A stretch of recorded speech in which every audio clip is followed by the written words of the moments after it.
Hello નમસ્કાર વિદ્યાર્થી મિત્રો, વેદ ડિજિટલ એજ્યુકેશનમાં આપ સર્વે વિદ્યાર્થી મિત્રોનું સહૃદય હાર્દિક સ્વાગત છે।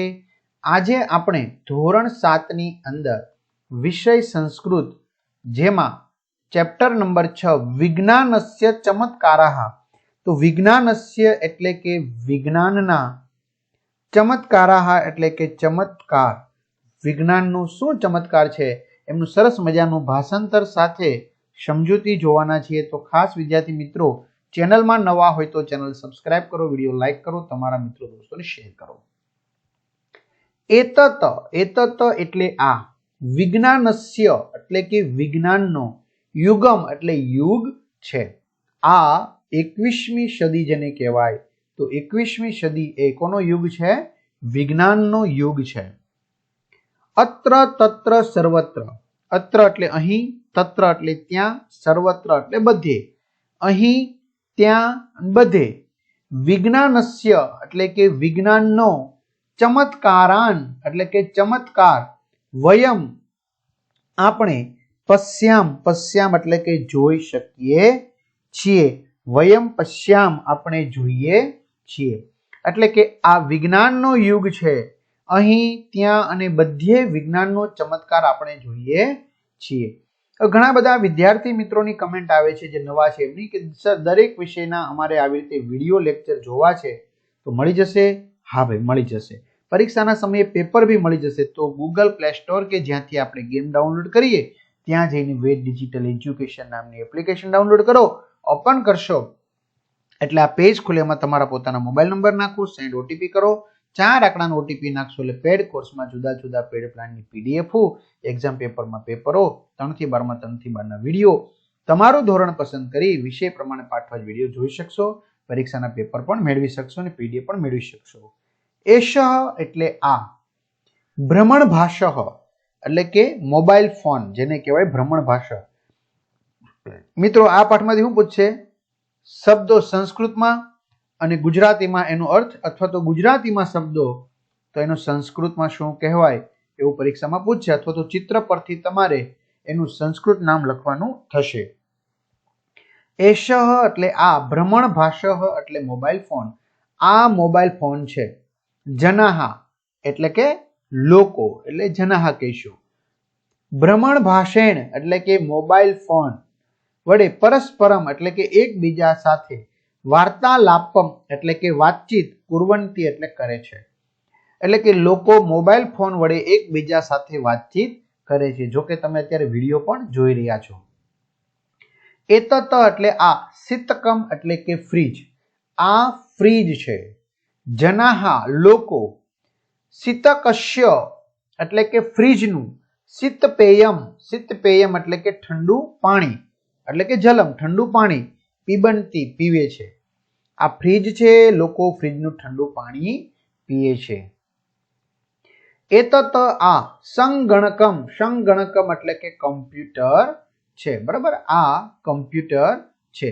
યશ એટલે કે યશ, સંગણકમ એટલે કે કમ્પ્યુટર, ચાલ્યતી એટલે ચલાવે છે, એટલે કે કમ્પ્યુટરને સાયકલની જેમ ચલાવવાની ના હોય પણ કમ્પ્યુટર પર કામ કરે છે એમ। યશ કમ્પ્યુટર ચલાવે છે। સંગણકેન એટલે કે કમ્પ્યુટર વડે, વિવિધાની એટલે કે જાત જાતના, વિવિધ જુદા જુદા, કાર્યાણી એટલે કે કાર્યો, સરલમ એટલે કે સરળતાથી, શીઘ્રમ એટલે ઝડપી, ચ ભવંતી એટલે કે થાય છે, બરાબર, ભવંતી એટલે થાય છે। સરળ, શીઘ્રમ ચ એટલે કે સરળતાથી અને ઝડપથી કાર્ય થાય છે, એટલે કે કમ્પ્યુટર વડે જાત જાતના કાર્યો સરળતાથી અને ઝડપથી થાય છે।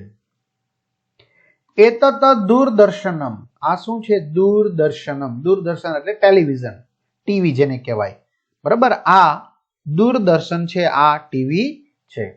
જનાહા લોકો, દૂરદર્શન, દૂરદર્શન, માધ્યમેન એટલે કે માધ્યમથી, વાર્તા એટલે કે વાર્તા, લોકો આ ટીવીના માધ્યમથી વાર્તા, ચલચિત્રાણી એટલે કે ચલચિત્રો એટલે કે પિક્ચર, સિરિયલ, વિવિધાની એટલે કે જુદા જુદા, કાર્યક્રમાન એટલે કે કાર્યક્રમો, પશ્યંતી એટલે કે જુએ છે, શૃણવંતી એટલે કે સાંભળે છે, ચ અને એટલે કે જુએ છે અને સાંભળે છે।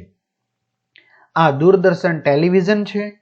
લોકો દૂરદર્શનના માધ્યમથી દેશ વિદેશના સમાચારો, ચલચિત્રો અને જાત જાતના કાર્યક્રમો જુએ છે અને સાંભળે છે. એતત વિમાનમ અસ્તિ. એતત એટલે આ, વિમાનમ એટલે કે વિમાન, અસ્તિ એટલે છે, આ વિમાન છે. વિમાનમ આકાશ માર્ગે, આકાશ માર્ગે એટલે કે આકાશ માર્ગે, ચલતી એટલે ચાલે છે. વિમાન આકાશ માર્ગે ચાલે છે. વિમાન યાત્રા એટલે કે વિમાનની યાત્રા, રોમાંચમ એટલે કે રોમાંચ, દદાતી આપે છે. વિમાનમાં બેસીને યાત્રા કરીએ તો આમ અલગ કંઈક ફિલિંગ થાય. વિમાનેન એટલે કે વિમાનના, દૂર સ્થાનસ્ય એટલે કે દૂરના સ્થાને, યાત્રા એટલે કે યાત્રા, સિદ્ધ્રમ એટલે કે ઝડપથી, પૂર્ણા એટલે કે પૂરી, ભવતી એટલે થાય છે. એટલે કે વિમાનથી દૂરના સ્થળની યાત્રા ઝડપથી પૂરી થાય છે. એટલે કે આ વિમાન છે. વિમાન આકાશ માર્ગે ચાલે છે.